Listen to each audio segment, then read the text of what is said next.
everybody. Welcome back to the Fin Factor. I'm Paul. And I'm Aaron. This is episode number 249. In this episode, we're going to do a little bit of a look back at some of our predictions from the very first episode of this season, as well as comparing some things about the opening night rosters from this season and a couple of years prior. We'll do some stats comparisons, and we'll also check out what Mike Grier had to say at the end of the year locker cleanout press conference. Very good. Ready to start the show? Let's do it. We're going to start it off actually with the roll call question, since it is a recorded episode here, and we are going to ask you guys to tell us what city you're watching from, and is this the last time that we will be saying that this is the most fun last place team to watch?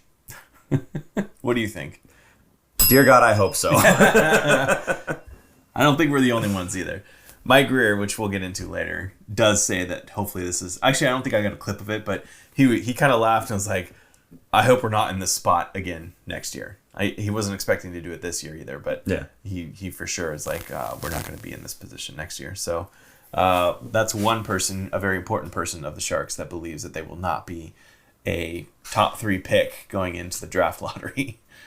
Absolutely. Let's go ahead and let folks, again, at any point in the video, feel free, dump your comments in there. And we look forward to seeing those comments. Usually we're doing a live show and we get the live interactions with you guys, so we'll just be combing the comments on this video instead.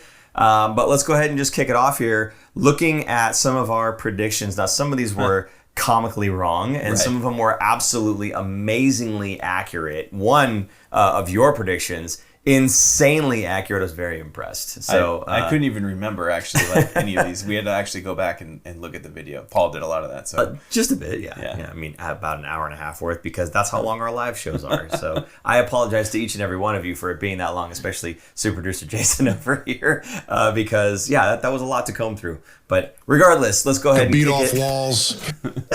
Let's just kick it off here. One of the things that we had said was that they were going to be better defensively, and no stat highlights that prediction better than the number of close games. And I believe we set a franchise record for this. Yes. The NHL defines a close game as losing the game by 1 goal or 2 if there's an empty netter involved. The Sharks ended the season with 35 such close game losses. So that set a franchise record. I think the franchise record was 31 or 32 before that. I think it was 31. And they blew that. Well, they didn't blow it out of the water, but that's... breaking records! I mean, that's almost half their games. It's a lot. There's a lot of games. 35 of the 82 games were within, let's say, a goal without the empty netters, right? So I think, and again, I had said that, well, maybe we'll get into this a little bit later on too, but like I had said, could be a bubble team, right? And if you take those 35 close games, even if there were ties, right, or just straight losses, if you got one more point in each one of those games, the Sharks ended their season with 52. That would have been 52 plus 35, 87 points. Still out of the playoffs, but bubble team. In that bubble conversation. Yes. So that was my whole thought on this season, was that if we can get to that point of being a bubble team this season, man, what a jump that is. But that's how good the team actually got defensively, shutting it down and getting it that much closer, that we were in those conversations 35 times this season. We just didn't have I don't know if you want to say the veteran presence or the experience, or just the means of shutting the door in some cases, or perhaps somebody just stepping up and scoring that extra goal that you need, right? Yeah. So again, I think this season they did a much better job defensively, and I think you're going to go into some of those stats maybe a little bit later on. I'll go a little bit later, but there's another stat here. Okay. They lost 13 games after leading after 2 periods. Yeah. That ties an NHL record, but the records only go back to I think it was after the lockout in 2004. Okay. So the last 20-ish years, not going back to the NHL history. Right. But that's still only one other team has done that, and they lost 8 in regulation and 5 in either overtime or shootout. So that's a lot of points being left on the table that they should be shutting down. I mean, that's another, what did I say, 26 points in the standings. Yeah. I mean, some of those are included in the in the 35 that I mentioned before, but still, 35, I mean, you double that up, that's 70 points. That's a lot in the standings. Another prediction that we had, McKenzie Blackwood getting traded. Now, this one seemed pretty obvious because there was no way we were going to be able to keep McKenzie Blackwood. He played himself into the situation where he would be getting traded away getting an asset back for him. I think Mike Grier did a fantastic job with the asset management on McKenzie Blackwood in this case. But the point being is that you had called the very beginning of the season to Boston because they had the Ullmark Swayman issue that was going on there, and you called out Boston as a potential landing spot initially. Yes. But that changed. Again, these predictions go into the very first episode of the season. I guess not the first episode, but the first episode of the regular season when it started. Because we did some episodes before during the preseason. Yeah. But so this is the beginning of October that we're pulling these from. I was wrong about the team, obviously, because I went to Colorado. But I started hearing things about Colorado right at the end of October, early November, because they needed to shake up in their goaltending. And they actually shook up their goaltending. They traded both their goalies. Yeah. They had Aaltonen and they had Georgiev. So they traded Aaltonen first, and they picked up somebody, I think it was to Nashville, and then they eventually traded for Blackwood. And I remember talking to my friends that are in Colorado, or Avalanche fans, and they were kind of leery about Blackwood because, he didn't do so well in New Jersey. And I was like, I'm telling you, this guy's going to shut it down. He's going to be great. And obviously he's going to be better. He's better than Georgiev. So you're going to be in good hands. And Blackwood, for a while, was leading the NHL in save percentage and wins, I think, because he strung together a lot when he first got to Colorado. So he ended the season very well, doing very well. Yeah. And, so another one that I guess was right on. I mean, we knew he was going to get traded. You know what's unfortunate? Looking back at that trade, the Sharks need a backup goalie, a 1B, right? Blackwood would be a fantastic 1B, but at the same time, he earned being a 1A Absolutely. of another team. And going back to what Grier said after the trade, they actually looked into extending Blackwood. And his agents and Blackwood said, no, we're going to go, because they're going into free agency too. He'd probably be leaving a lot of money on the table. Absolutely, yeah. So he's got that last prove it to the NHL and the rest of the league that he can do this, sign with the Colorado Avalanche. He ended up signing an extension with Colorado. So he is their goalie after that first month or so. So congratulations to him for earning that. 100%. Yeah. Coming out of New Jersey, and I can't remember, Grier traded a 4th round or a 5th round pick for him? No, a 6th round pick. A 6th round pick. Yeah. And ended up getting a 2nd round pick after a year and a half or so of developing on a last place Sharks team. Right. Absolutely fantastic asset management, as you said.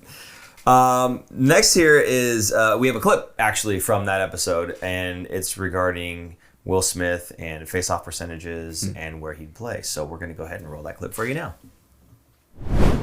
Smith at 25%, then Sturm at 57, Wenberg at 53, Delandry at 66. So if you take Smith out of the equation, and maybe you end up playing him on the wing instead because, oh my God. So playing Smith on the wing, which turned out he wasn't cutting it as a center in his first season. That's totally fine. It's his first season, right? He's 19 years old at the time. Right? This is why we keep saying how amazing it is, how high Celebrini's face-off percentage is. Oh, yeah. Especially for an 18-year-old. But at any age, being a rookie centerman in the league, it is a very difficult skill to master and do well against very seasoned centermen in the NHL. Well, I mean, the other thing is, yes, he's 18 and he's young, and as you said, any rookie, but it's not like he was a rookie that played in the AHL against similarly calibered players. Mm-hmm. He came out of college against other college students, right? Now, some of them, a little bit older than him, obviously, but none of them NHL caliber face-off men, right? And he's in there doing a fantastic job. I think he finished the season with 48-something% is what it ended up being, which again is bonkers. It's completely unheard of, and just another reason that I think Calder should be a thing. Yes. I'm sorry, lame Hudson. I'm just not feeling it. But 0 face-off wins. No face-off wins. A whole lot of secondary assists. The majority of your points coming off of the power play. Get out of here. Come on now. So anyway, that wasn't the point of that clip. That point of that clip was just derailed. The point of that clip was again showing that Smith, I thought, would have been better off playing on the wing. We've seen the Sharks, and many teams do this. They bring a centerman in after drafting him and put him on the wing. And I think Grier had talked about that. I'm not sure if we can talk about it later on, but Grier had talked about putting Smith back as a center for next season. He thinks he has all the toolkits that a centerman in this league needs. I'm again not entirely convinced, but that's okay. So we'll see how he does this coming season. At playing center, but for this season at least, yes, I had predicted that he was gonna end up on the wing And that turned out to be, I think, to his benefit. And I think the offensive numbers show that. And it took him a little while adjustment to play the wing too, because he wasn't used to getting pucks off of boards. He was getting beat off walls, right? As you will. Beat off walls. So glad I found that clip. that was a skill that he had to learn, and Warsofsky had talked about it during the season. Like, he's going to get better. He's been practicing on it a lot in practice, and it's a skill that you just, as a centerman, you don't really do. And if you've been playing center your whole life, you're not really doing it as often as a winger would. Okay, all right, we're not getting this. Long show. Let's go. As someone who, like, again, very amateurly, but as someone who plays in, like, the kids are learning to, it doesn't really matter. If you're a forward, your wall battles are part of the territory. So I could have a whole show on Smith. I'm not going to go there. I'm going to spare you guys. We're just going to go ahead and move on from this one here. But one prediction there, again, with the whole face-off percentage thing. So moving on from that, you did say, though, that Smith was going to have a good year. And we have a clip of this as well. I'm still not entirely convinced. But we'll go ahead and we'll roll this one right now. Will Smith is going to have, I think, a very good campaign this year. Not dominant in the league or anything, but, I mean, for a rookie, I think him and Celebrini are going to kind of be up there for the Calder race. That was going to be one of my questions. The Calder Trophy, for those who don't know, is Rookie of the Year, basically, for the entire league in the NHL. So usually, not always, but usually it goes to whoever has the most points, kind of like the rookie that has the most points. But sometimes you'll see, like, a defenseman, a standout defenseman, or a goalie win it. So it's not necessarily strictly points, but it usually goes off of that. So in the running, Michkov in Philadelphia is another one. There's a couple other top guys, but it's kind of Michkov versus Celebrini in a way for the race. Okay. For the two big horses in the race. What I love in that clip is that you pretty much named everyone without naming Lane Hudson. You said a defenseman or a goalie comes out of it, right? Not based on points. And it was Lane Hudson, Dustin Wolf, and then of course you named Michkov. You named Celebrini, of course. But you nailed everybody that we talked about on this show. Later on in that clip, actually, you do mention Logan Stankoven. Yes. Not just because you thought he was in the running, but because he was on your fantasy team. Absolutely. And you were hoping he'd do better than he did. I have since dumped him off of my team. Yeah. In one of my leagues, and I have him in another league. One guy that we didn't predict there was Couture Gauthier. He was not in the list, not in the running. I think he ended up fifth behind Smith in rookie points. Behind Smith. But yes, going back to the whole point of the clip, he had a good campaign. I would argue a good campaign offensively by the numbers. That's my whole take on it. But you weren't wrong. We'll put it that way. You weren't wrong. Yeah, I think good things are going to come from Will Smith, and excited to see him move back to center. We'll see.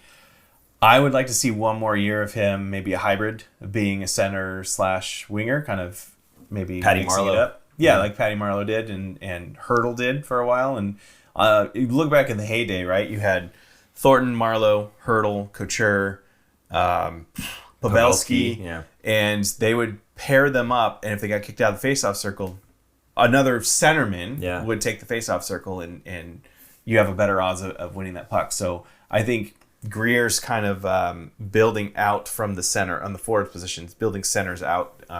So taking more centers that naturally are good at faceoffs and maybe converting them to wingers, but having more centermen is not a bad thing. Absolutely. I do want to point out, by the way, that at the very beginning of the year, before they had played any actual games, I was high on Smith. It was after watching a few of the games and seeing some of the tendencies that my opinion of his gameplay kind of took a bit of a dive. But yeah, absolutely. At the very beginning of the year, I was definitely high on him. And I think next season, I'm optimistic. I'm hoping that offseason that he has a little bit of the growth that I'm looking for in those other areas. I'm so happy that he's putting up points.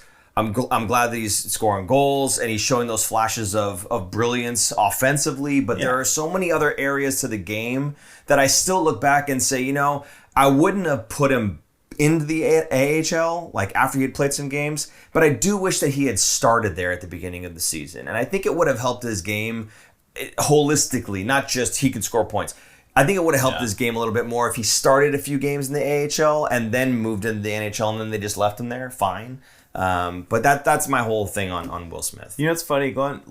Looking back in hindsight right now, Macklin Celebrini missed the first 12 games. Yeah. And so Will Smith was the lone rookie, and he did not do very well. I think there was a little bit too much.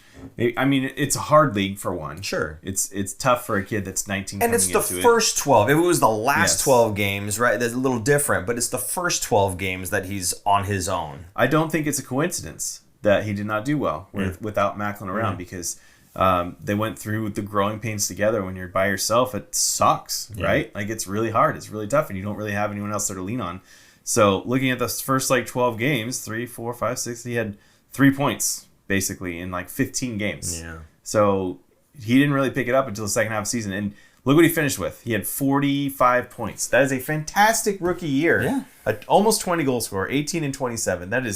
He's going to do very good things. See, you just brought it up, and I'm glad he did because the round numbers. That was the round numbers thing, the 20 goals. That was a prediction that you had that he was going to hit 20 goals. I didn't think he was going to get there. I thought he was going to fall just short. I think we had this prediction late in the season, though. Oh, not in the beginning of the season. No. It was late in the season where we're saying, do you think he's going to get to 20? I think he was only a couple games left. It was last week. Yeah. And you thought that he was. I said, I think he's going to fall just short. Unfortunately, I don't think he scored a goal in the last 2 games at all, and that's where the 18 was. I think you were hoping he'd score a goal in each of those games, and I thought maybe he'd score one more, but it just, he ended up at 18. Pointless in his last 3 games. So but again, that would have been it. You know, some people go, oh, he's not a 20-goal scorer, right? No. But it's like, dude, it's 18's pretty good. It's close, you know? He also missed some games. He missed 8 games, so he could have easily have gotten 2 more goals in 8 games. Especially if Macklin was playing those first 12. I think he'd be a 20-goal scorer. The other prediction that I got wrong was that they were going to get to 21 wins, and they unfortunately lost the last 11 straight. Yeah. Are you kidding? What are you guys doing to me? You're making a liar out of me. They got to 20 wins, and they could not get to 21, and I almost feel personally responsible, and I apologize to the whole Sharks family and community out there. Obviously, I jinxed it. It's all on me. Extremely disappointing. Downright embarrassing. I just set him up, It's like, well, just boom, set him up. It's a little softball. Spike it down, buddy.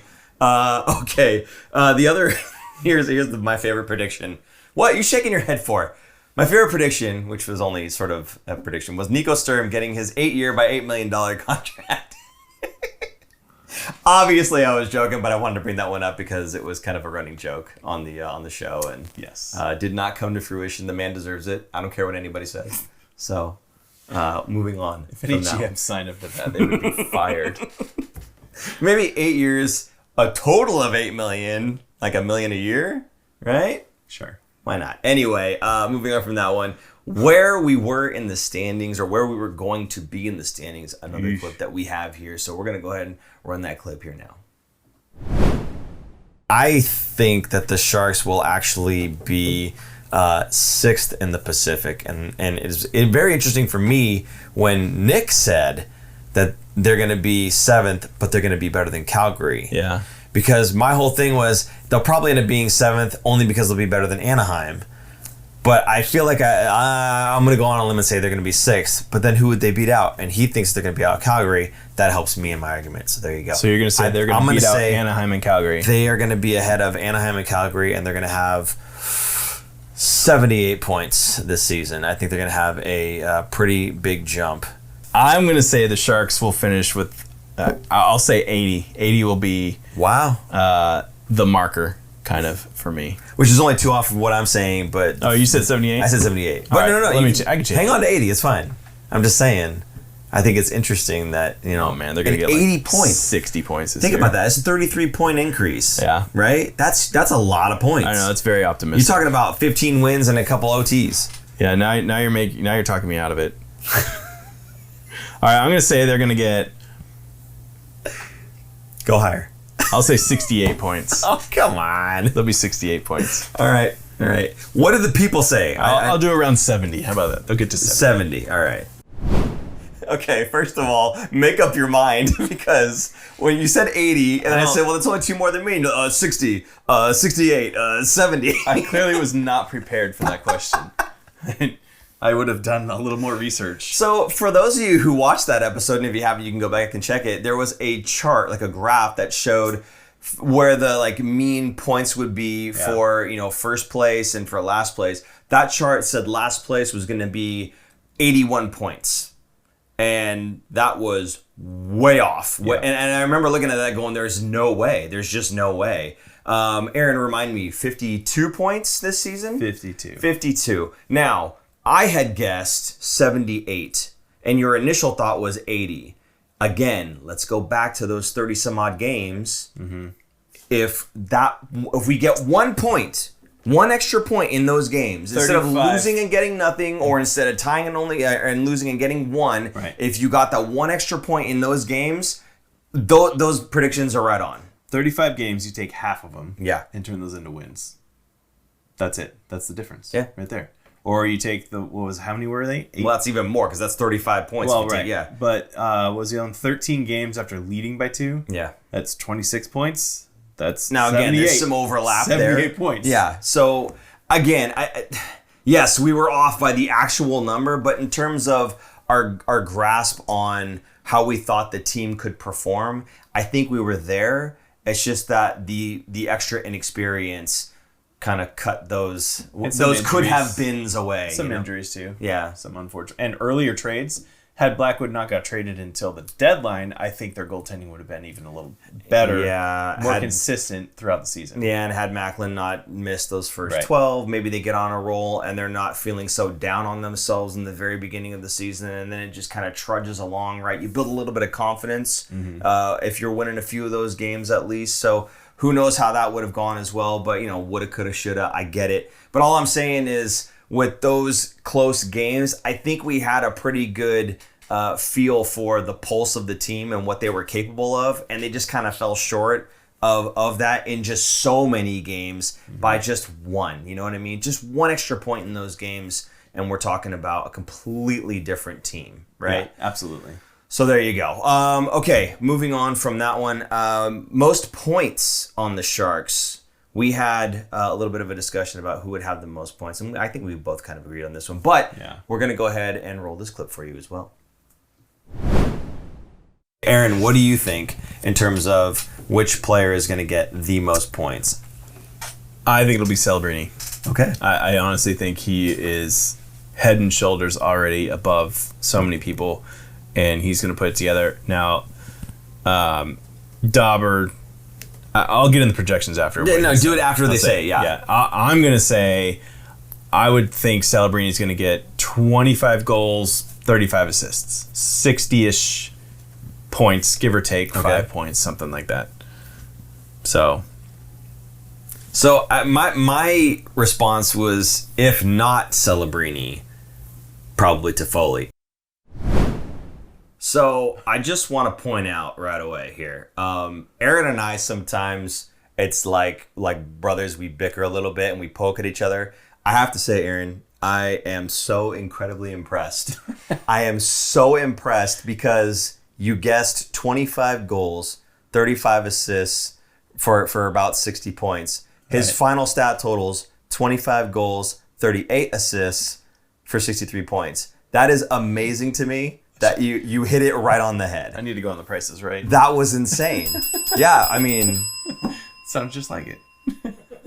Within $1 or dead on, I would have got $100. Damn. I mean, just so far off on how many points the team was going to get, but just bang on with Macklin. Just watching him during the preseason, I was so impressed with this kid and how, again, exactly what I said. He was head and shoulders above so many people. He's just the Energizer Bunny. He's all over the ice, and the plays that he was making and even attempting just made me feel like, first of all, he's going to be their best player skill-wise, but eventually he's going to earn the trust of the coaches and get more and more minutes. And the fact that he's so defensive responsibly as an 18-year-old, as a rookie, it's ridiculous that the coach is going to trust him and he's going to put him out in situations that you wouldn't normally see rookies be in. So,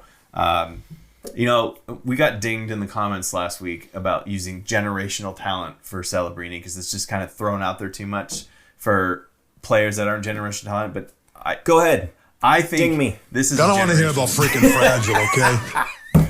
I think generational talent is absolutely warranted here because this kid, to me, is the next iteration of Crosby. He's the next Crosby. I mean, that's what he is. That's what he's going to be. Crosby will outscore him. I don't think he'll get as many points in this career as Crosby will. Crosby, I think, is a little bit better than him and was at that age, but he is not far behind him, and I think we would say Crosby 1, Celebrini 2. I don't think Celebrini will go over him. I mean, that's a bold prediction. I honestly don't care. I mean, I see this kid playing the game, and if Bedard was labeled a generational talent, I'm sorry, I would rather have Macklin Celebrini than Connor Bedard. I honestly would. There's nobody in this league right now that I would rather build around than Macklin Celebrini. Even the high-end talent guys like the Austin Matthews and the Connor McDavids and those guys, yes, if you want to win now, it's great having those guys. But if I'm in the position Grier's in right now, if I'm starting from scratch, right, I'm not going after those guys. See, I think Bedard being called the generational talent is what soured Celebrini for being called that, because so many people threw that out there for Bedard. Yeah. And then his expectations kind of, if he was a generational talent, he would be over a point per game player. Celebrini was close. Bedard, I don't think he's as close as Celebrini. I could be wrong, but I don't see his ceiling as high as Celebrini's. I think Celebrini is going to score because he's more of a playmaker, more of a do-it-all kind of kid. Bedard is more of a goal scorer, more like Ovechkin, right? And if you compare Ovechkin and Crosby's numbers, Crosby has more points. Obviously, Ovechkin has the most goals. Right. That's where I kind of see the divide here between the two. I think Bedard is more like Ovechkin. Not to say the same type of player, but a goal scorer. And Celebrini is more of an all-around everything like Crosby is. But see, like for me, like with Crosby, the biggest thing with Crosby for me has always been the edge work and the puck protection. He does that better than anybody in the league. And I don't necessarily see Macklin Celebrini being the best when it comes to the edge work and the best when it comes to puck protection, right? But he is one of the absolute best playmakers. He's got one of the craziest engines you'll ever find. I mean, his back checking, his forechecking, everything he does is high pressure. He gets defenders to throw that puck away as fast as they can, and when they don't throw it away, he beats them off the walls and he takes the puck away from them. Possibly a future Selke candidate. Sure. Selke candidate, or Selke trophy is the defensive forward of the league. I just don't think that there's many, when we say generational talent, okay, let's kind of dissect that a little bit. Generational. In his generation, I don't think Bedard is quite the same talent that Macklin is. Macklin is a full 200-foot player. He can win draws, he's good defensively, he makes plays, and he can score on his own. I mean, he does everything that you want a guy to do. Really. So when we throw around that word, generation, or that phrase, generational talent, I don't think that he's exempt from that. I think he absolutely is the best player of his generation that we've seen so far. Now, maybe there's another guy coming in, maybe McKenna after this season's draft, and now beyond that, maybe right? His brother. Maybe his brother, right? RJ or whatever. Yeah, maybe his brother is the next best thing. I don't know. But right now, I don't think there's anybody that's in his category, especially at 18. The other guys that we're talking about are like 21-year-olds, right? So I don't know. I don't think it's out of the question to say that he is a generational talent. I think people just got it wrong. I think they were looking at Bedard and trying to make a comparison, again, by the offensive numbers. And I think you guys know by now that I'm looking at more than just the offensive numbers when I'm qualifying a player one way or the other, if I like them or not. And I just don't think that you can only look at the offensive numbers for Celebrini and see his whole game. Right. There's so much more to his game. Absolutely. And he does everything already so incredibly well. How could you not say that of his generation, he's one of the best ones? I mean, even when he doesn't score, he gets no points in the game. He's still noticeable. He's on the impactful. Ice. Yes. Yeah. Every time he's on the ice, every shift, there's something going on with him. It's unreal. So you guys go ahead and ding us if you want to. Put that in the comments section. I will respond to it. I don't even care. To beat off walls. Beat off walls. One guy who turned out not to be a generational talent, unfortunately. and we're not gonna have a clip of this, but you had said there was a guy that we're not talking about here. We were talking about prospects and whatnot, the guys in the AHL that might get a chance in the NHL, and you'd mentioned Bordelot, and the first thing out of my mouth right away was, "There's a reason we're not talking about Bordelot," and I think I was absolutely right about that. Obviously, we didn't really see Bordelot this season.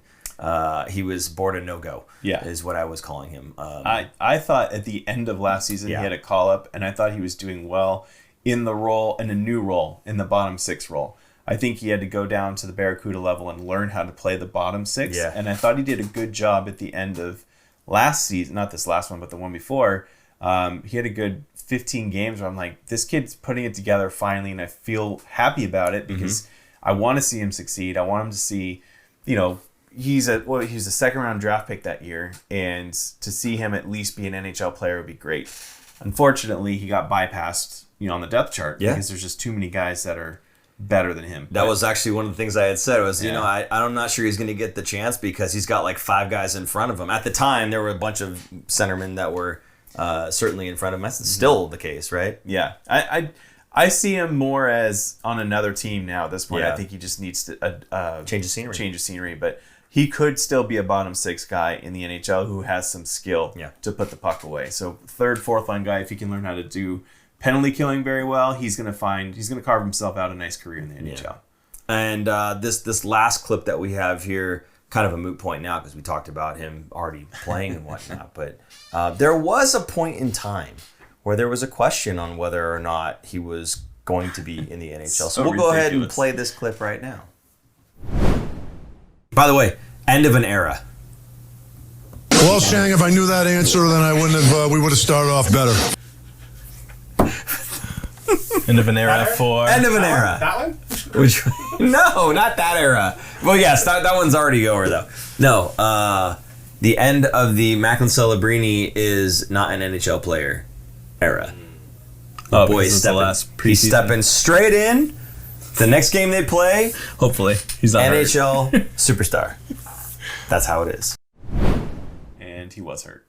And, well, no, he played the first game of the season. That episode actually was the last preseason game because we were watching it and we were giving live updates on the scores during that show. Got it. So that was the last preseason game. But yeah, I said this. He's going straight to the NHL. He's not messing around with anything else, right? So yeah, I guess that was a question at some point that whether or not he would, of course he's going to play in the NHL. So and Will Smith, both. People thought both were going to go back to college, and because they were like, "Oh, the Sharks are going to be terrible this year. Why would they waste a year? Might as well have them go back to college." And they want to win a championship. And I'm like, no, they want to be in the NHL. Yeah. Plus, they want to get paid. Absolutely. Right. Yeah. Burn that first year as fast as we can. Absolutely. Obviously, not a very bold prediction. But certainly one that, again... At the time, there were questions. How could there have been questions? I don't know. And so anyway, I just, again, putting my foot down. Just, nope. He's definitely playing in the NHL, and he's going to be a superstar day one. And the first game that he plays in the NHL, he gets a goal and an assist in the first period of play. You were there. Yeah? Were you there? I was there. You were there, I think. Yeah. Oh, you weren't there. No, not me. You were there. I was there that night, yeah. So... In any case, I can't lie, it was a lot last month, and so Miss Hurdle. This one here now we've gone through these clips. We're going to talk a little bit about the opening night roster. Now this is interesting because you've got I think a couple of years now. I do. Yeah. This is fun. I like doing this at the end of the season to see. Oh my gosh, like kind of a remember some guys situation. So here's the opening night roster from 2024.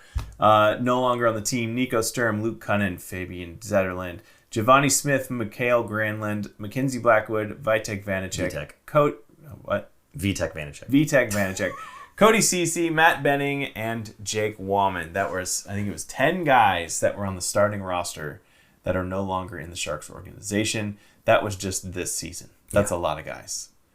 Whole goaltending gone. I mean, we knew that was going to happen. They were both UFAs at the end of the season. Yeah. A lot of those guys were UFAs. Wallman, Zetterland, and I think even CC was a little bit of a surprise. Maybe not so much CC, but Wallman for sure. I don't think he was really on our radar of possibly being moved. Ferraro was one. Yeah. And I think teams were kicking the tires, but I think Grier just set the price too high. I think he wanted a first-round pick for Ferraro. Nobody was going to pay that. And that's because Ferraro has an extra year of term left. So maybe we see Ferraro get moved next season. Maybe. I'm not going to say he's going to. Or maybe even in the offseason, because teams, you never know what happens in the playoffs, right? Yeah. Everyone goes to the playoffs thinking their team is going to win it. And then, 15 teams don't win it. And so 15 GMs are like... Overcorrect. Exactly. Who won and how did they win? Oh, they had a really good goalie. We're going to go after goalies. Oh, they had really good defense. We're going to go after defense. Oh, they had high-scoring power or high-scoring forwards like McDavid. We're just going to go, instead of all defense, we're going to go all offense. It's a copycat league. They're going to see what happens. So a lot of movement's going to happen. And as Mike Grier says, 31 GMs don't like their goaltending after the year because they didn't win a cup. So there's a lot of people, there's a lot of goaltending shuffles that happens all the time. Anyway, let's go look at the last 2 seasons before this season. Okay. This is some really going down the memory lane. Here's 23 and 22. So on the left is 22. Jeez. These names: Meyer, Hurdle, Lindblom, LeBanc, Nieto, Bonino, Lawrence, Gadjevich, Harrington, Carlson, Benning, Shimmick, Reimer, Kakinen. And then last year's starting roster. Maybe I should just name who was there. Yeah. I'll just name the ones who are there for those just listening. Bordalo, Eklund, Ferraro, Ruta, Thrun, Vlasic, Couture, technically. Who kind of counts? Yeah. That's it. That's it. That's it. That's crazy. that is a crazy opening roster. Now, I remember last year's opening roster. Was it last year or 2 years ago that they opened up in the Czech Republic? I can't even remember. Man. Anyway, one of those they were. Well, Shang, if I knew that answer, then I wouldn't have. We would have started off better. On that last graphic too, I mean, Sturm and Cunnin weren't crossed out. I'm assuming because they made it to the next season. But Right. I mean, for this season, even that roster is just, there's even more names that are. I think Ferraro and Vlasic were like the only 2. Yes. All right, and if you want to count Couture, sure, but Right. like It's a lot of turnover. it's a ton of turnover. And again, it kind of goes back to GM Mike Grier and the job that he's doing in terms of getting the roster turned over so that we're ready to move on into the next phase, and that's getting rid of the veterans who have the 1 year left on their contract, or maybe 2 years and he's getting a little bit of something extra out of it, right?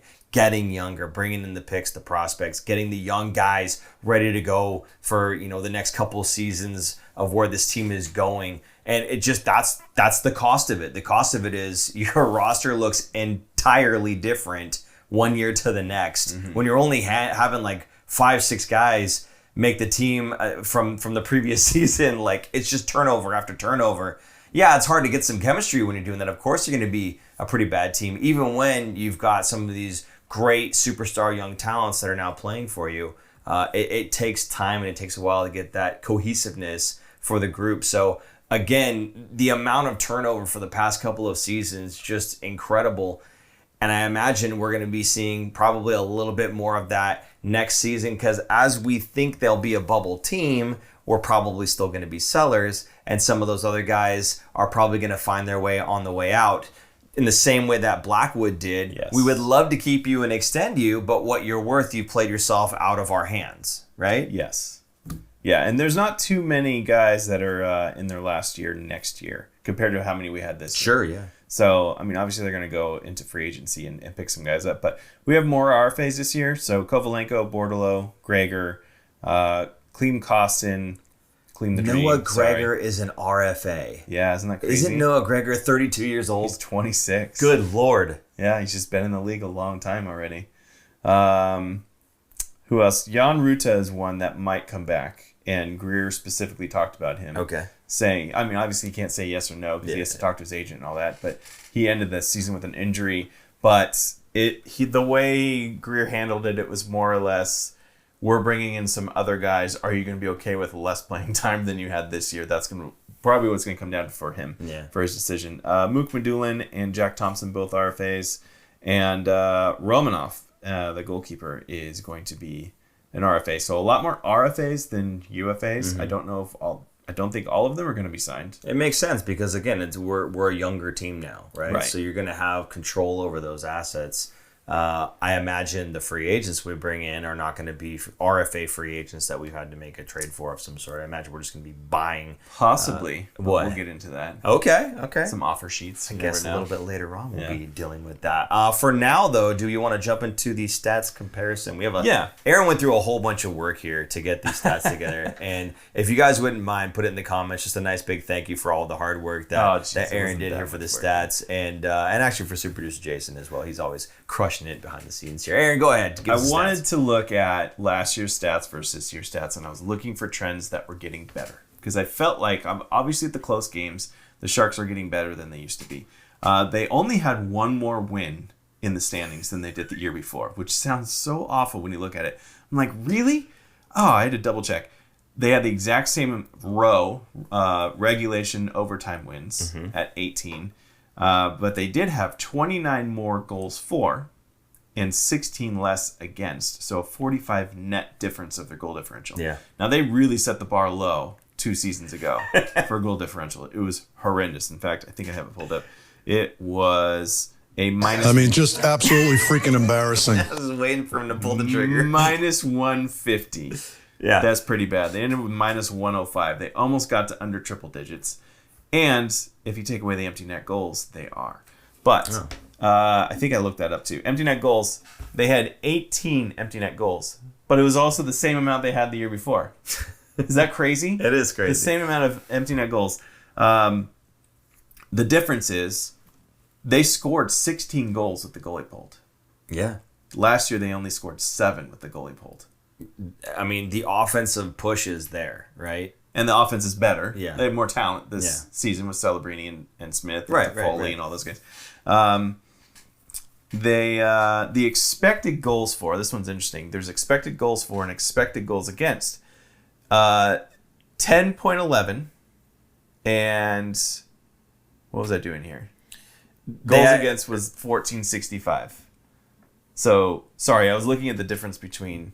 This is the difference from last year. Right. The expected goals for was 10.11 more, and the expected goals against was 1465 less. Yes, there you go. So the net difference, thank you. Thank you for looking at my stats and figuring out what I was going on in my head. 24.76 net difference of expected goals versus against, so that's a good thing. Mm-hmm. They got better. High danger chances. This one was interesting. I feel like last season, it was a big focus of something that they wanted to work on going into this last season. And their high danger chances for was up 26. Obviously, better talent. It's going to help. Celebrini right there is probably doing a boatload of that work. Their high danger chances against plummeted 150 less. Which is mind-blowing to me because so much. For the amount of time that we talk about how the Sharks are not good defensively, for you to drop 150 high danger chances against off of your books is fantastic. Now, there could be a couple things happening there. One, their defense could be just that much better. I don't think that was the case. Or they could be possessing the puck more often and they're not getting the opportunity to get those shots. Part of it. Exactly. I think so. That's what I think is going on there. I think when you've got, we talked about the high danger chances and whatnot, but with Eklund doing a lot of the work, getting a lot of those chances up there as well. So I think that had more to do with it. I think it had more to do with the fact that the forwards are just flat out better than they were last season. They're controlling the puck more. They have possession more. And you're looking at me like I'm wrong. No, I don't disagree. Also, who was the puck mover? Who's the puck mover? Out of the back. Wallman? Wallman. Yeah, Wallman was. Wallman was huge in that. The Sharks 2 seasons ago had nobody. They had Carlson 3 seasons ago, and they got rid of him. They had nobody 2 seasons ago to move the puck, and that was part of the problem. They could not get the puck out of their own zone, lost possession, turnovers at the neutral zone, boom, comes right back, and they score against. Having Wallman, they were able to move the puck out a lot quicker and a lot more dangerously. I mean, obviously the forwards help too. You have better talent. It all works around. The other thing, coaching. Different style this year than it was the year before. New coaching staff, mostly new coaching staff. Warsofsky was there the season before as an assistant, but now he's the head coach. His scheme was a little bit different. All of that plays into the big change of 150 difference in high danger chances against. Now again, that does nothing to do with goaltending. Yeah. That is purely team defense giving up those high danger chances. Yeah. So they really shored that up. Now, it's not the best in the league by any means, and the bar was very low from the previous season. But my point is they are improving. We are seeing the improvements. You kind of have to do baby steps, right? You're not going to go all of a sudden from a 47-point team to a 90-point team or a 100-point team. You have to take leaps and bounds. Right now in the standings, boop, just a little bit. What, 5 points? 4 or 5 more disappointing. points? Downright embarrassing. They went from 47 points to 52. So 5-point difference in the standings. That doesn't sound like much. But you take those close games again, we're looking at a 20-point difference, what it should have been, at least. I think you can't look at what the destination was, right? You kind of have to look at all, like you said, the baby steps. We have to look at the steps along the way. If you just look at the fact that they're still last in the league, if you just look at the fact that they had, only 20 win or one more win and they only had 5 more points. If you only look at that, then everything seems about the same. But as you said, the bar was very low. And when you look at how bad they were, and they got so much better, but they are still in last, and it just tells you how bad that previous team was, right? And I think it's promising when you see the amount of growth that they've had from one year to the next, and you realize that the guys that got them there are still going to be on this team, and that the next season, once you've got even more guys coming in through free agency or through Chernyshov, right? We talk about him, Musty coming in, these guys that might have an opportunity to help this team even farther along.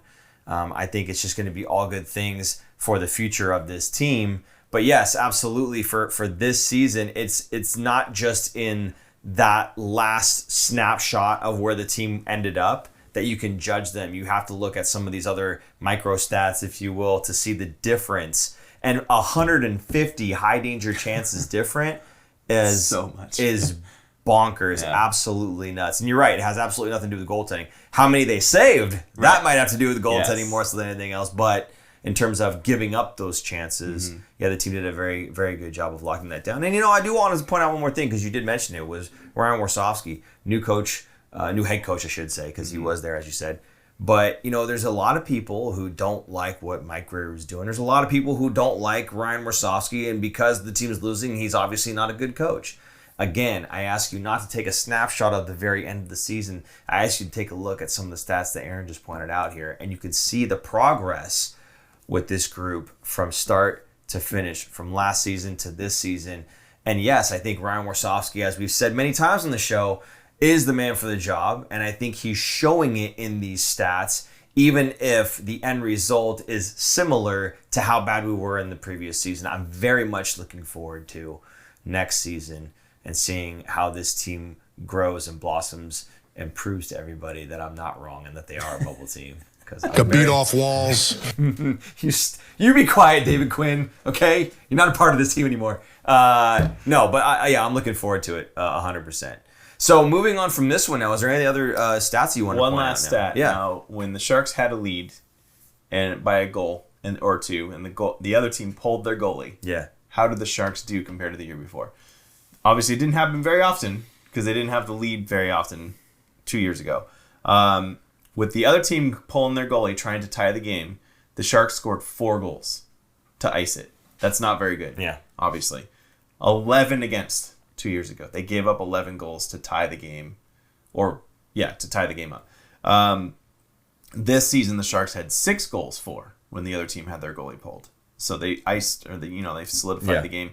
They only had 5 against. Yeah. They only gave up 5 goals all season. Which, again, to me, speaks to the amount of possession that the team is holding on to the puck much longer and much better than in previous seasons. When you've got the net empty and you're letting, 11 against, but this season it's only 5 against, it speaks to the fact that they've got the puck on their stick more often. The other team's not getting the opportunity to ice it, right? I think it's also more of a defensive team-minded defense, right, to shut down the other team. I mean, they didn't shut them down 5 times, but it's better than 11. It's only 5. Right. I mean, granted, there's not that many opportunities that the Sharks had the lead to be in those situations, but the fact that they're scoring more than giving up against is a good thing. Yeah. And that is, to me, those 6 goals, I didn't look exactly, but I'm pretty sure those were wins. They ended up wins. I think was there one game where they scored an empty? No, it's two seasons ago. The Sharks scored an empty netter to go up 2 goals, and then the other team tied it, and then they ended up losing the game. Does not surprise me at all. Yeah, it was a nightmare. Brutal. It doesn't happen very often. Ugh.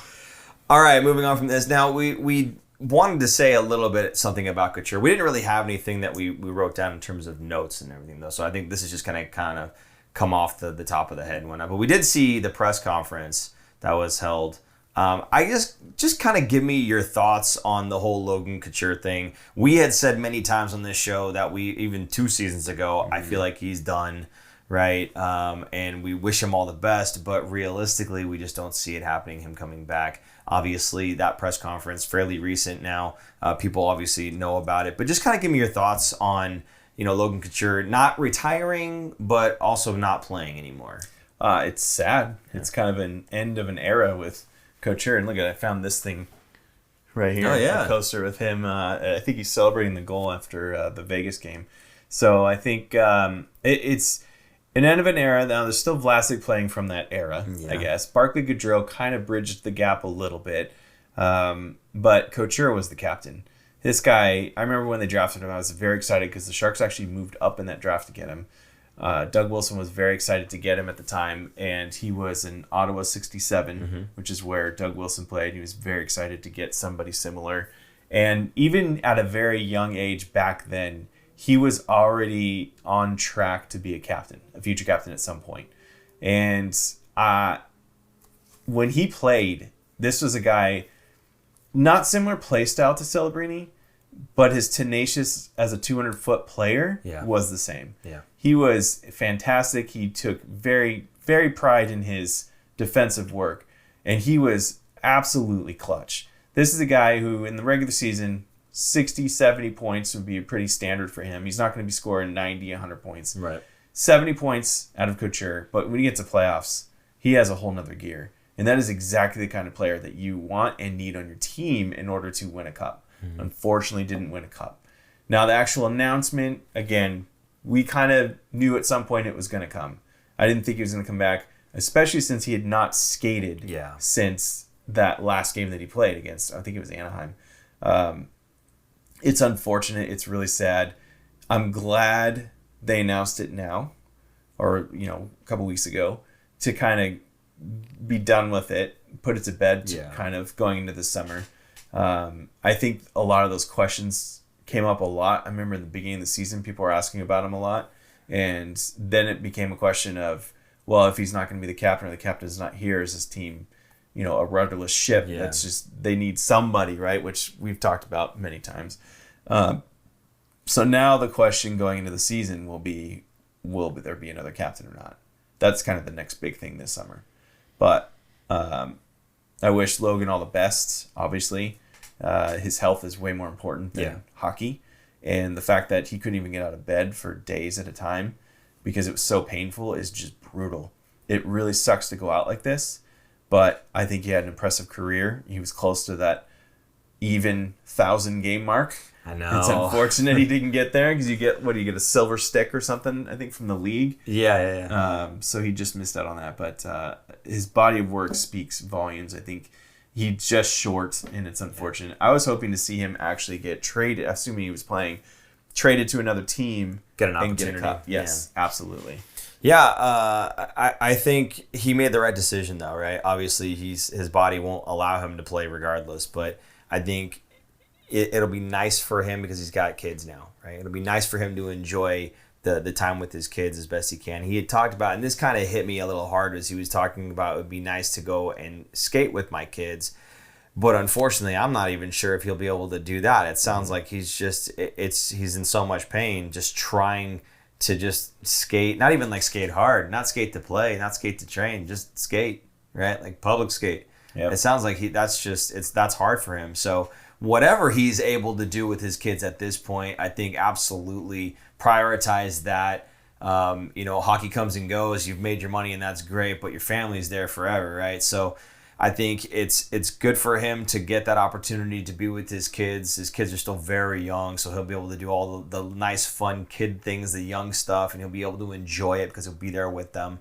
Mm-hmm. But I do like that they left the door wide open for him to come and be a part of the organization. Obviously, it's going to be difficult for him to be like an on-ice coach, player development type of guy, but from behind the scenes, somewhere, some way within that organization, being able to use his incredible hockey mind to help out, whether that's a coaching role or whether that has to do with maybe video of some sort, being able to break things down for guys in the video room, right? As opposed to being out there on the ice with them, being able to just break it down. Hey, let's slow it down, speed it up. I'm going to show you this, show you that.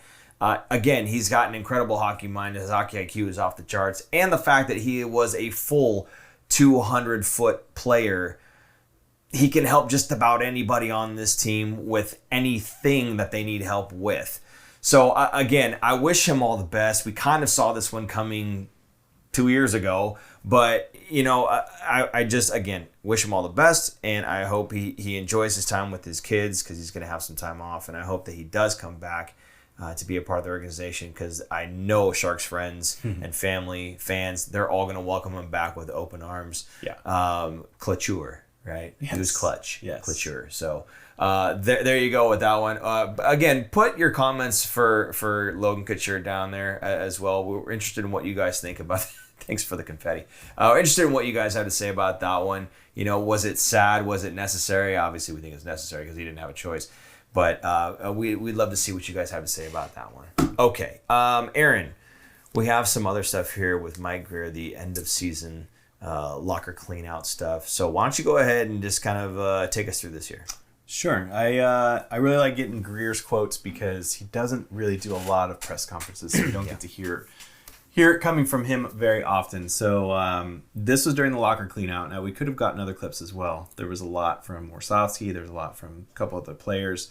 But I wanted to focus here on Grier because there's a lot. This summer is going to be, I think, a very big summer for both Mike Grier and the Sharks. There's a lot of free agents. There's a lot of restricted free agents that could possibly be targeted here. The Sharks have a top 3 pick guaranteed. We'll figure out when that is later in May when the lottery happens. But this is going to be a big summer. So I want to hear what Grier had to say. So to begin, we're going to start with what Grier thinks about the Sharks have a lot of draft picks. Are they going to be using all of those draft picks? Or are they going to use those to trade away for either other picks moving up and down the draft or even possibly players from other teams? Now, this year's draft will be different for the NHL in the sense that everyone's teams, like all of their whatever, Mike Grier and his staff, are not on location at the draft. They are back home in their meeting rooms. Yeah. I think we're going to see a lot more player movement because of this, because it's going to be a lot easier for them to call in privacy to other GMs and make some moves. Yeah. I think they're already, the scouts already know the players that they like on the other teams, what other teams are kind of looking for. Obviously, that's going to change during the Stanley Cup playoffs for those teams in the playoffs because they're going to want to chase and do the certain things. But I do think there's going to be more trades for players, picks for players, kind of established NHL players. So I think we'll see some player movement. Grier has mentioned he wants to get a goalie at some point. We'll get into that. But so here's the first clip. This is the question was essentially, you have a lot of picks. Are you going to be using those to move anything? So here's what Grier had to say about it. Yeah, I think it just gives us some ammo to be involved in some things if players become available, or like you said, if it's to try and move up or whatever it may be. But it's I think it's a pretty valuable thing, and if we use it as a drafted player, then it's someone we'll be excited about to kind of add to our cupboard of young players. But it's definitely that's definitely a possibility. We got that. Having two firsts this year and 2 next year, I would say those picks will be in play. To me, Mike Grier says so much. You kind of have to read between the lines a little bit, Like, he's kind of hinting at things. I mean, obviously, he doesn't talk in absolutes because things change on the fly, so you can't really talk in absolutes. But they are open. Those picks are open. He is more than willing to use them to find a player. The Sharks are in a better position where they can now we've talked about this before, how many prospects are hitting, right? Yeah. That look good and could be possibly NHL players, established NHL players. There's too many in the pipeline. Mm-hmm. So now you're going to be able to move those for actual established players, maybe even with some of these extra draft picks that they have. Some teams might be close to the cap space, even though the cap space is going to go up. Yeah. Some of these teams have to re-sign a lot of their players, big name players, and they're not going to have space for other guys. So there's a chance to see some movement here. So a lot of these picks are in play for Grier and the team. Anything to add to that, or we go to the next one? Not particularly. I mean, I think he's doing what a good GM does, right? I'm not going to say no, essentially, right? Whatever you got as far as an offer, I'm willing to listen to it. We'll talk about the first in a little bit here, because I know that's something else we'll be talking about. But, last season with Celebrini, he even listened to a little bit of that. Now, he knew he wanted Celebrini more than anything anyone was going to offer, so those offers lasted about 30 seconds, and that was all there was to it. But any good GM is going to listen at least, right? Mm-hmm. As you've said many times, if Wayne Gretzky can get traded, right? And there's a price for everything. There's a price for everything. So it must be completely outrageous, again, for last season to move on from being able to pick Mac and Celebrini. It would have had to have been completely outrageous. Mm-hmm. But this is what a good GM does with those assets is, I'm going to use them to make the best move I can for this team. And that's not necessarily using that asset. It could be moving that asset. So, yeah, 100%. Everything's in play. I like what he's doing here, and we're going to just move on to the next thing that he has to say. Sure. Okay, so the next clip here, he's talking about what I like to... I don't know what I'm trying to say here. There's a lot of people out there that like to do draft rankings, yes, right? And they have 1 through 50, 1 through 100, 1 through whatever. And the NHL doesn't care about any of these experts' picks or anything, right? They have their own staff actually doing due diligence and doing scouting and doing everything else that they can on these players. A lot of people were upset that Michkov wasn't picked, right, by the Sharks. Well, apparently it came out later that Michkov told San Jose he does not want to play for them and will not play for them. Yeah. So why would he burn a pick on that? And he got Will Smith instead. So things like that you don't know going into a draft.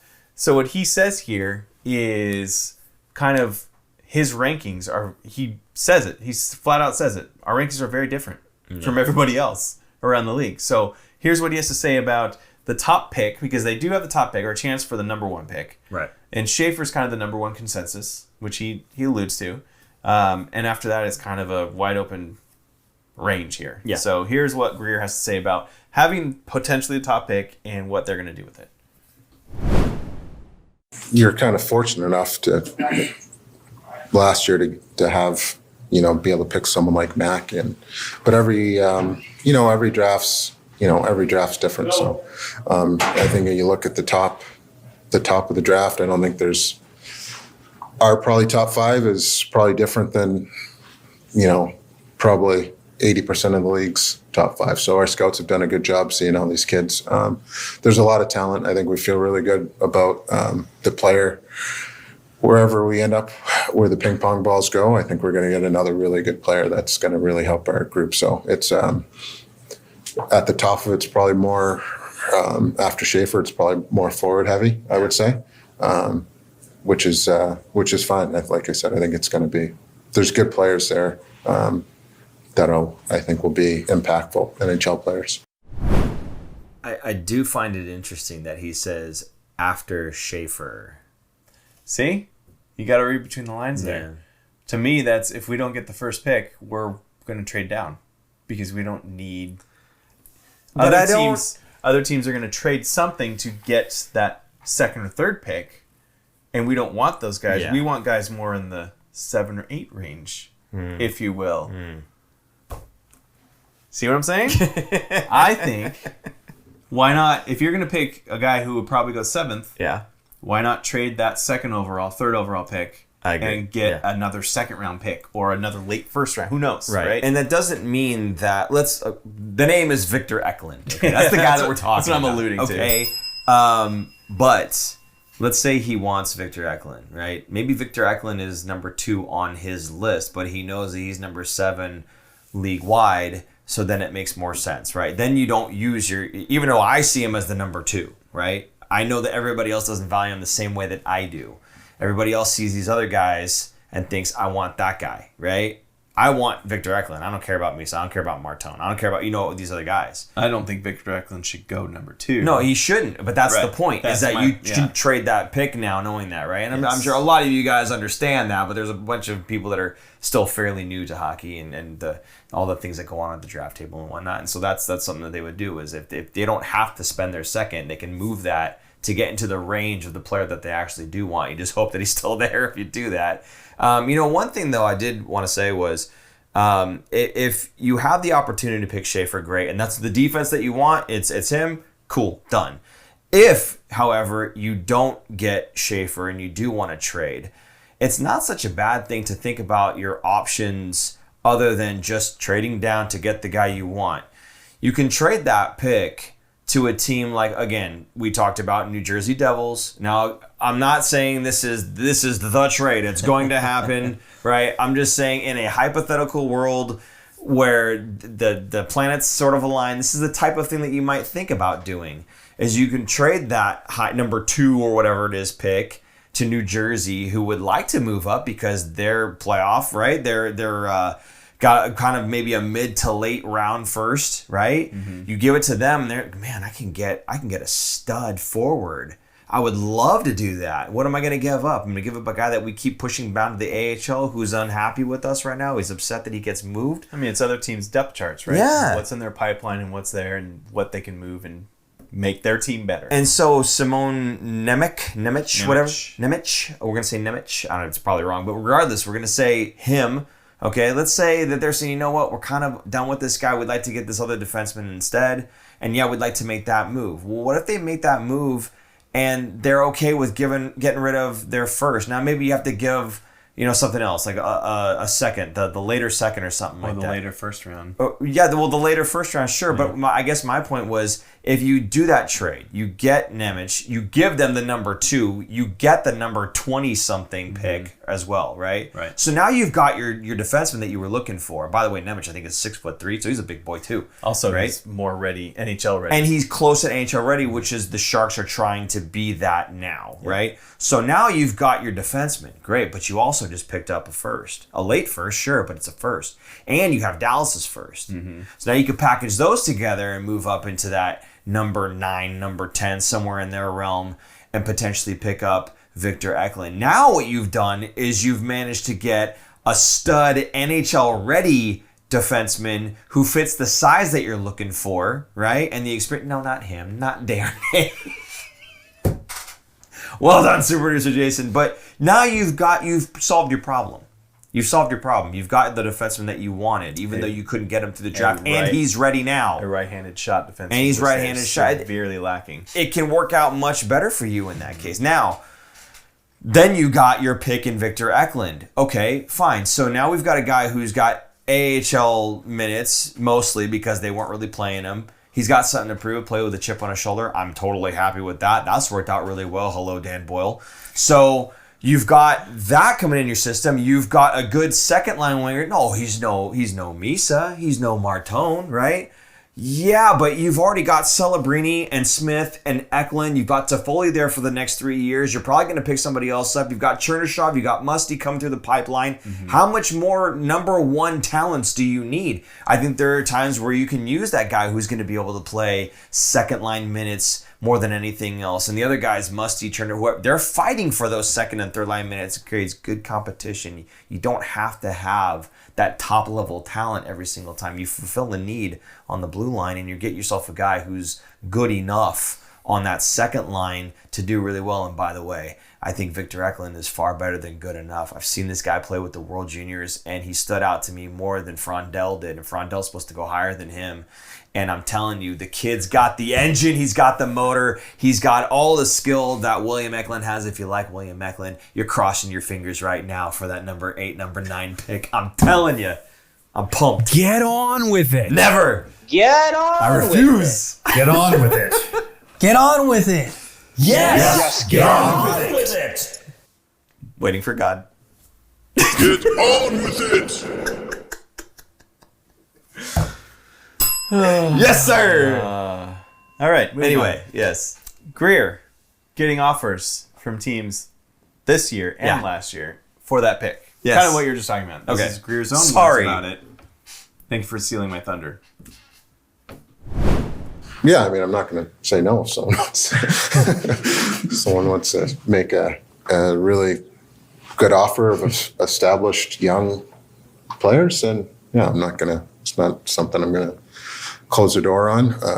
Last year I probably shut the door on everything that came my way, but you never know. You never know what there's a Ricky Williams, Herschel Walker type offer, and I think we'll listen. So. I got some good ones. Yeah. There were probably some ones that are pretty comparable to that, but we didn't. As crazy as a couple of them were, we didn't really think about it for more than 30 seconds. In fairness, I didn't put these clips together, so I didn't know. Again, stole our thunder.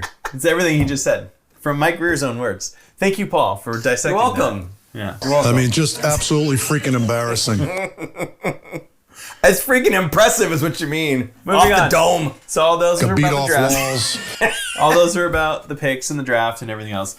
But what about free agency? Going into the Yes. summer, free agents are you're allowed to sign on July 1st. Yes. Now you're allowed to meet with guys a couple days before that, just to kind of get plans in place so that July 1st comes, you actually have kind of a plan. If the guy's going to sign with you, you could just get the contract done and sign right away. So that's why we see a lot more action on July 1st. Mm-hmm. So going to free agency, this is what Mike Grier's plans are for free agency before Paul steals the thunder. We'll be smart. We'll be active, and we'll be smart. We'll see what's out there. I'm not gonna I think I've always been telling you guys, I'm not gonna go crazy out there and just sign 4 or 5 guys and throw out a bunch of term. But we'll definitely be targeted with the players we are going after, kind of like we were this summer. I mean, I guess there's a possibility of it. I think. It's still not something I'm excited to do, to hand out, 7, 8-year deals or anything like that. So I'd still like to keep it more in the short to midterm range if possible. I forgot to add that the second part of that question was, would you be willing to sign someone to the 7-year term? So that's what he was talking about at the end there. So far, I think Toffoli is the longest he signed. 4 years. 4 years. Him and Benning. Benning was also 4, yes. Yeah. So we haven't seen him do more than 4 years. I think he's going to try to stay in that range. However, the way he said it makes me go, the player that he wants, if he demands a 7-year contract, maybe they'll have to do it. And maybe that player rhymes with Schmitch Schmarner. Samsonite. That was terrible. Oh, I can't lie, it was, a lot last, month, and Schmitch Schmarter. I couldn't think of anything. This is the best we can do. This is how long. I apologize. It's a long day and night tonight. Extremely disappointing. So looking at the free agents, or the unrestricted free agents that are on the market, we have Mitch Marner, Matt Duchene. This is the top of the list based on, I think, cap hit. I don't know, whatever. Marner, Duchene, John Tavares, Granlund, Ehlers, which is one that a lot of people like, Ryan Donato, which is interesting, Patrick Kane, Sam Bennett is one that I think would fit very well. He's a center too. Jamie Benn, I don't know if that's going to be a good one. Claude Giroux, where does Sam Bennett slot in as a centerman, though? probably third line. Same thing what I said about Tavares. Second line center until Will Smith is ready. So maybe you have them kind of play together this upcoming season, and then eventually the year after that, Sam Bennett goes to the third line, and then you have Smith there. He gets some power play time, kind of like what Wenberg is doing right now in a way. I think that would be it. But Sam Bennett is only 28 years old, so he's a lot younger, and I mean it's the same age as Wenberg. But it fits the win now profile, but not a guy you're going to give 7 years to, I don't think. No, Brock Besser's another one who's 28 years old, another one that people would like to see get signed. He is a right-handed shot. I think he's a right winger.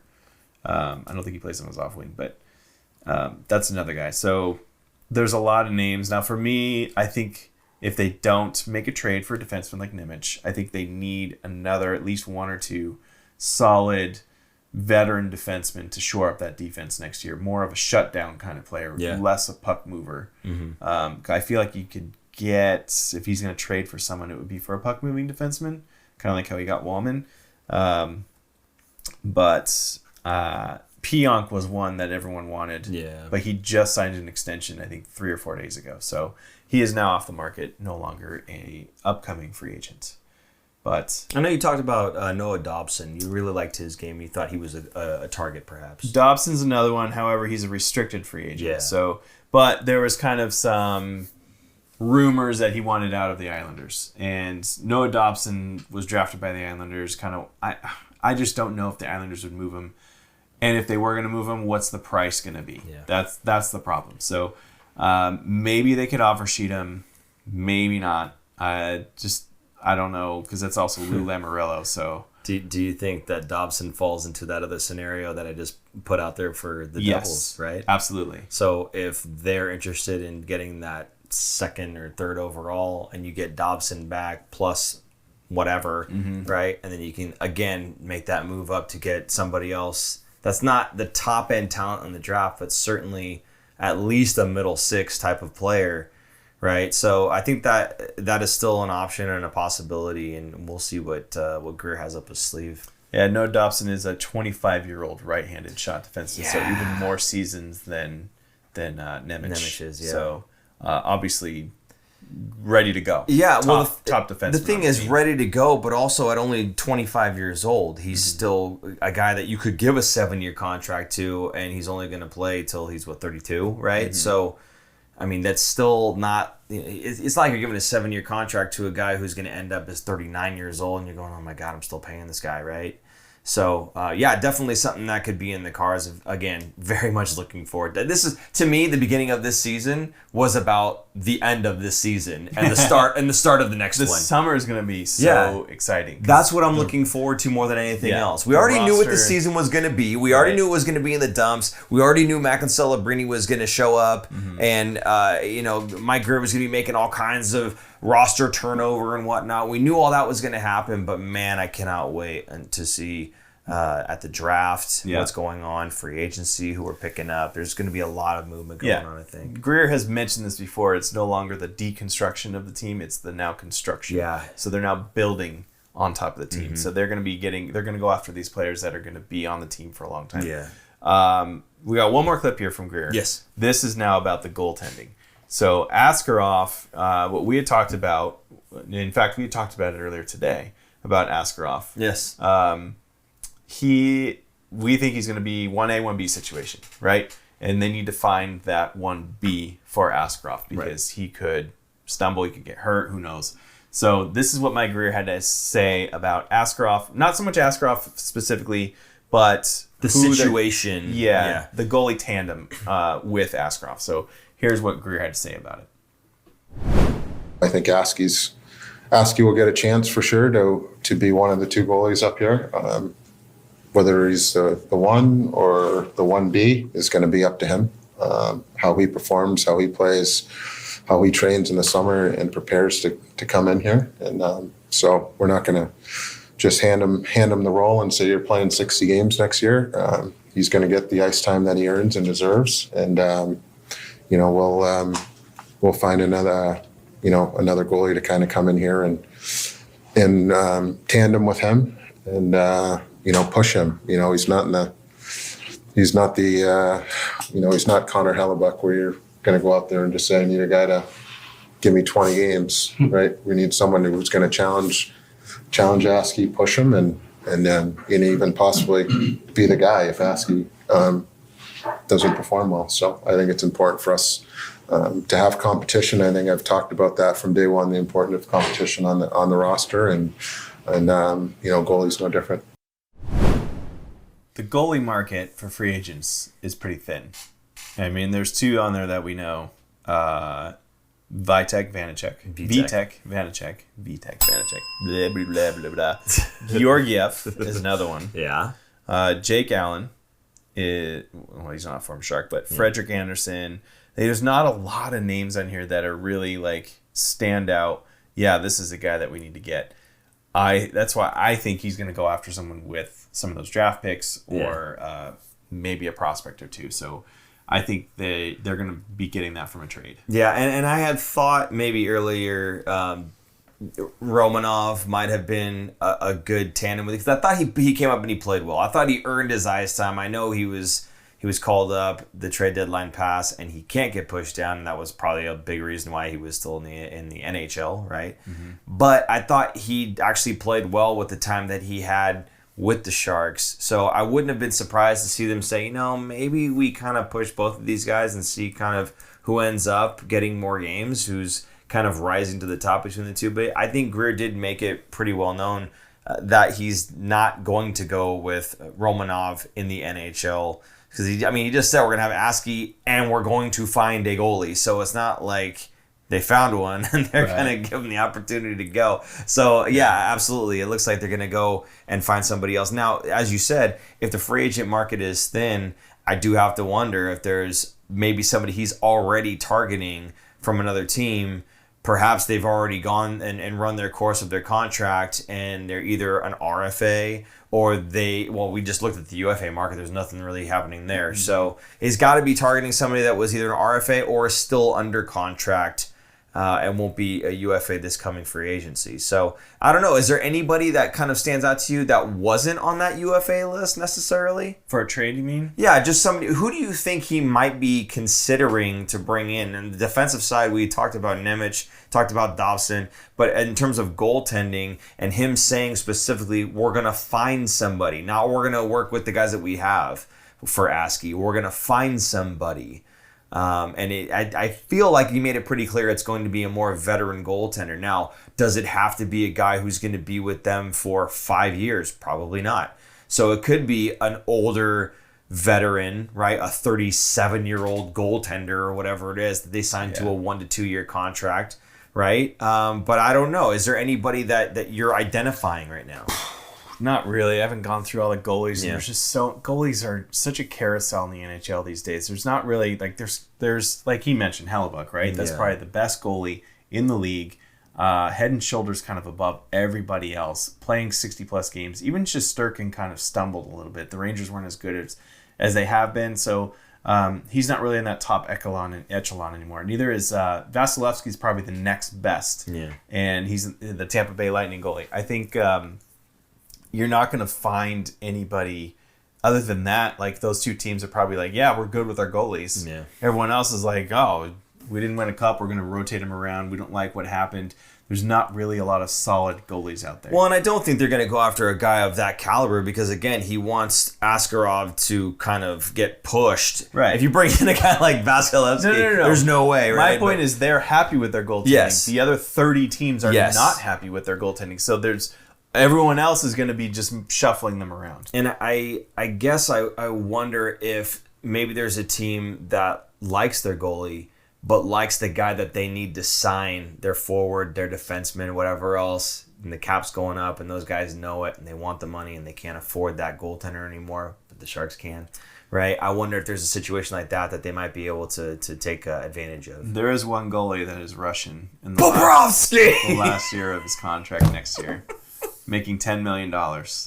Yeah. Not a lot, they wouldn't be able to move him to a lot of teams for $10 million. So that's a possibility. Yeah. We'll see how they do. I mean, they just beat Tampa Bay tonight. I don't know if you saw that. So another win for him. Yeah. If he wins another cup, maybe we see him get moved this summer. If the price is right, maybe they just need to do it to sign other players. Yeah. Florida Right. to move some things around, to sign some guys. So yeah, that'll be interesting to keep an eye on. I mean, I'm not saying it is Right. but, spitballing. Yeah, that's a potential, I guess. Okay. And he's Russian, Yeah. which would obviously help Askarov be more comfortable having two Russian goalies. That is true. Yeah. And you have Nabokov there as the goaltending coach. A lot of ovs. Right. Yeah. Well, he's not the goaltending coach. He's the lower level. I Could think. beat off walls. But he's still there. You know what I mean? Like, they're comfortable. There's, Beat off walls. No, I got it.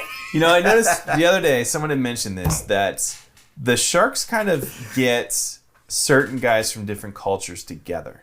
Yeah. So they're building kind of a couple Russian guys are coming in. There's Askarov, there's Chernyshov, and their English, Chernyshov's English is not good, right? But he has Klim Kost in there. He has Kovalenko. Kovalenko's another one. So guys that have a little bit better English, but also they kind of create their own little cliques on the team. There's a lot of Swedes on the team. Yeah. There's obviously a lot of Canadians and Americans, but just, you know what I mean? Like other languages outside of English, those guys have other guys to latch onto. And I think that's important for them to feel comfortable, welcoming. I think it's very smart and a very good thing. So I wouldn't outrule, you know, that Bobrovsky could be coming, or a Russian goalie, another Russian goalie could be coming with Askarov. Georgiev was one, was Romanov, all Russian. So there is kind of a Russian pool there for goaltending for the Sharks. No, it's good. It's smart. I like it. Okay, moving on from this then. Are we all good with Grier's comments? Yeah. Okay. Barracuda in the Calder Cup playoffs. Aaron, this is something that we are very excited. You're so excited that you actually got tickets for the second round already. I did. So they're in the playoffs. Yeah. The first round, because they're the lower seed, is actually all on the road, and it's a best of 3. So instead of traveling, it's probably to cut down all the travel time. But it's in LA. They're playing the Ontario Reign. So the first 2 games are at Crypto Arena, where the Kings play. The third game is at Toyota Arena, which is their actual, the Reign's arena, kind of like how the Barracuda have their own. So game 1 is this Thursday, and game 2 is Saturday, and game 3 is Monday. Now, if they win that series, obviously they go to the next round. That is where I bought my tickets for the home game. So I have tickets for game 1, not game 1, but the first home game. Yeah. So most likely, unless all the lower seeds move on, I'm pretty sure they're going to be the lower seed in the second round as well. So that would be game 3 of the 5. Yeah. I think they go 2-2-1. Yeah. For that playoff. So yes, I bought tickets for game 1. Now, for those wondering, there are some players that weren't playing with the Barracuda all season. Their season ended and they're able to get called up and play in the AHL. Who are you most looking forward to seeing? Obviously Askarov. Yeah. He's going to be leading this team. Now, he's been sick, and he's been sick for like a week with a fever. Like, it's pretty bad. So he's when they interviewed him today, he was still kind of still had a fever and was still getting over it. So hopefully he is back and didn't lose too many fluids, because that really sucks when you're sick. And going into that, now they asked him about the playoff, and he goes, "I've never been in a best of 3. That's kind of rare." Yeah. So he's like, "I don't really know." He's like, "You just kind of have to. You can't be a hero. You just go out there and try and win." So I want to see him. I want to see how Musty does, because he still has some adjustments. Chernyshov too. I think he played in 1 game, the last game, maybe the last 2 games for the Barracuda. So he only got a couple games in on the with the Barracuda. And who else do I want to see? Podolarsky is their leading scorer, and he's been league out. scorer, isn't he? I don't know about the league. I think Definitely he's the league's leading scorer, Podolarsky, for the 3rd time now. I think for him, which is fantastic. It's unfortunate for me, though. Not for me, obviously, but to me, it's unfortunate for him that he's that good of an AHL player, but just can't find his footing in the NHL. If you're going to be the best at something, do it. I mean, you can't. He has a career. He's a professional player. Yeah. Granted, it's not the NHL level, but he has a professional career in the minors. But he's still playing and at the top of his game. Yeah. So I think it's fantastic. It's unfortunate now he's kind of in the situation we talked about earlier with Bordelot, right? When he gets to the NHL level, he's not going to make the top 6 on the team. Yeah. And you have to have the tool set of the bottom 6 in order to stick the NHL, and that's where he's stuck, which is why he's a tweener and doesn't really, like, he got called up earlier and he kind of didn't do too much for the Sharks, so then he got back down to the Barracuda. He's been hurt and he's week to week, but he possibly might be back for this series. Okay. So I don't know what his injury is. I don't even know if it was upper or lower body. It doesn't really matter because they don't tell you much. But he is potentially back for this, which would be a big time help. The Reign are a good team. This is the LA Kings affiliates, and they are well coached, and the LA Kings also just a steady pipeline going to the Kings and also being down at the Reign. They are a fantastic franchise. So obviously the top seed, or not top seed, the higher seed over the Barracuda. I'm hoping they can pull this through and win, obviously, because I have tickets, so I have some skin in the game. But I want to see these guys go deep in the playoffs to get that experience. Grier had even mentioned, I didn't pull that clip, but essentially there are a lot of eyes on these guys, and they want to see how they perform under a lot of pressure, because you lose, you're done. Your season's done. So you want to try and play your season as long as you can. Obviously, you want to win the cup, but you want to extend it as long as possible. Well, they're certainly getting some good experience. Colin Graff, Jack Thompson are going to be there. They played several NHL games this season.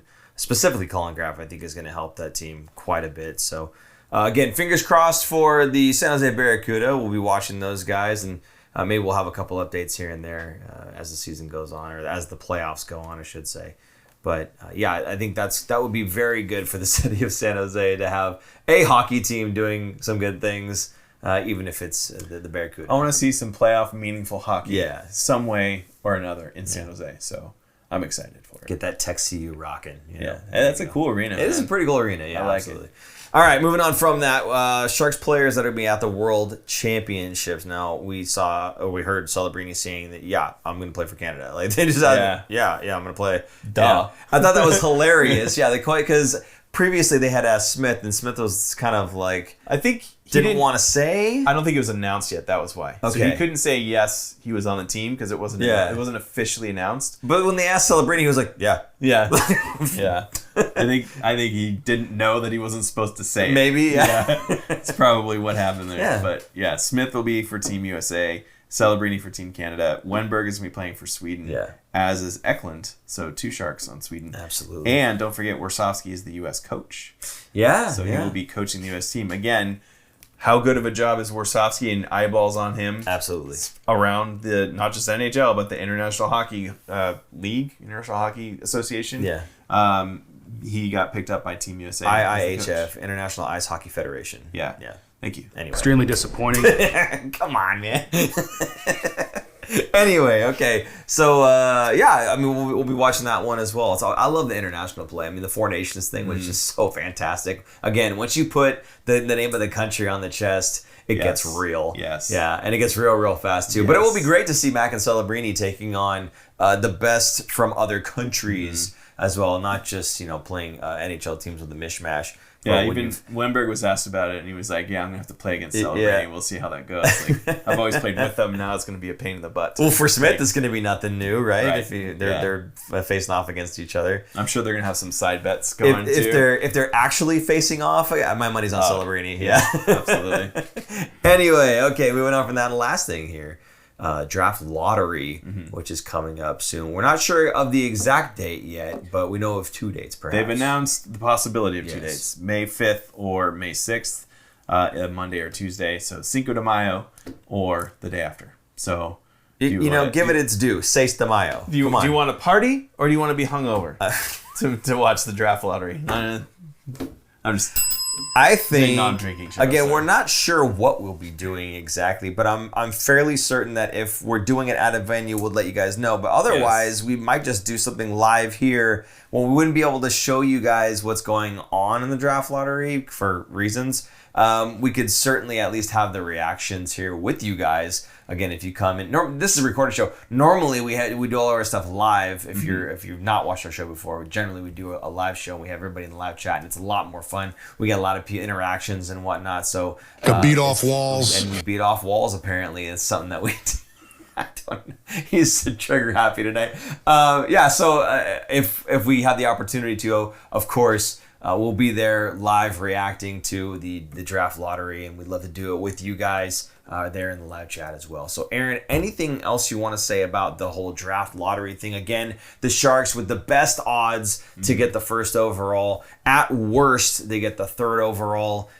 Anything you want to say there? We kind of talked about some stuff already. Yeah, I don't know what I want them to do. And a lot of people are throwing out there, okay, they get the second or third pick. Who do you want the Sharks to pick? And I'm like, we don't see their draft board. We have no idea who they already know what they're going to do with that pick, who they're going to take, or if they're going to possibly move it. So I don't like to get my hopes up too much. Obviously, the first overall pick, it's going to be Schaefer.